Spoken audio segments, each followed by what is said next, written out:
About 9 years ago, I started an investment advisory firm to provide investment advice as a service. I came to Lean Startup Machine Weekend in order to figure out how to productize that service using Lean Startup methodology. I also happen to have spent the last 2 years researching books for a TV show called The Dragon's Den, which is Canada's version of the Shark Tank. So I've seen a lot of pitches in all of my research and my writing and so on. I've also figured out, in many ways, what types of products can work and what types of products cannot work.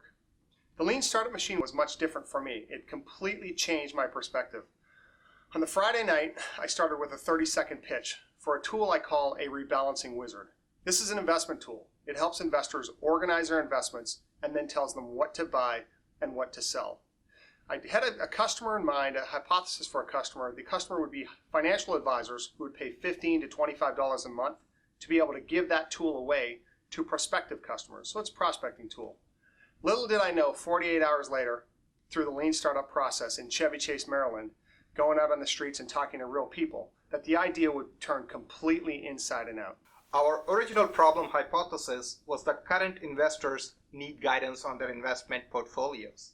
Using the Javelin board, we decided that our riskiest assumption was that all investors want to know the gaps in their portfolios.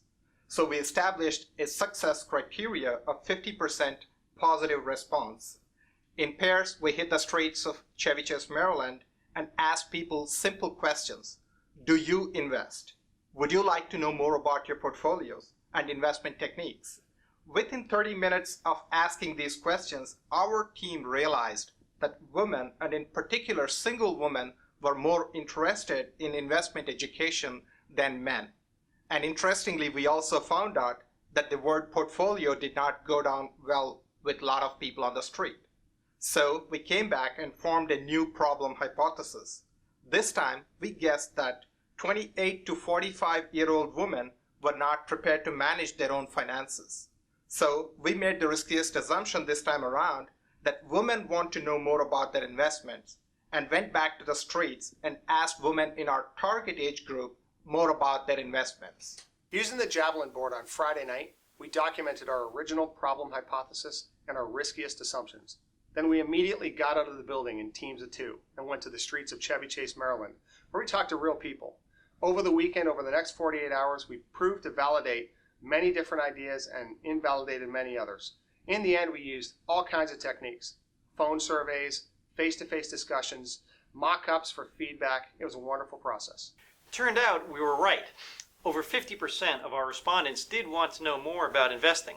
But we also learned something new.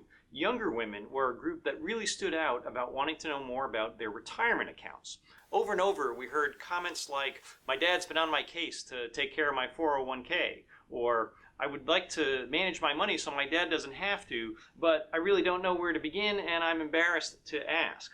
So we went back to the board, and now in our second pivot, we built a new problem hypothesis that 20 to 35-year-old women wanted to manage their retirement accounts without feeling dumb.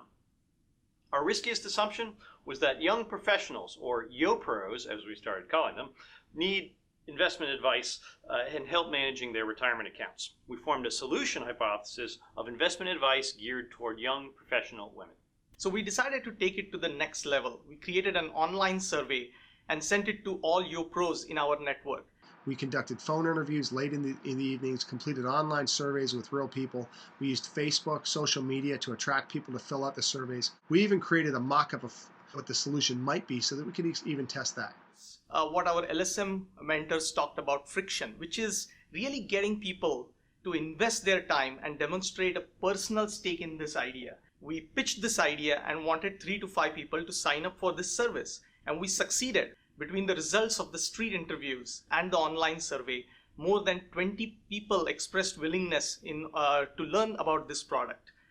4 of them even expressed their willingness to talk over the phone.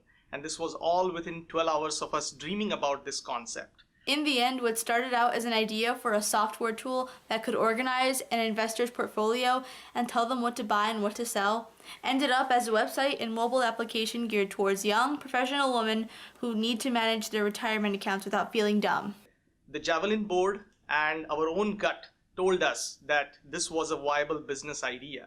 Now it is up to all of us to take it to the next level. In the end, I had no idea how important the value of a team was to this process, and how important it was to talk to real people on the streets of Chevy Chase, Maryland, in order to validate our assumptions before investing a dime in a solution.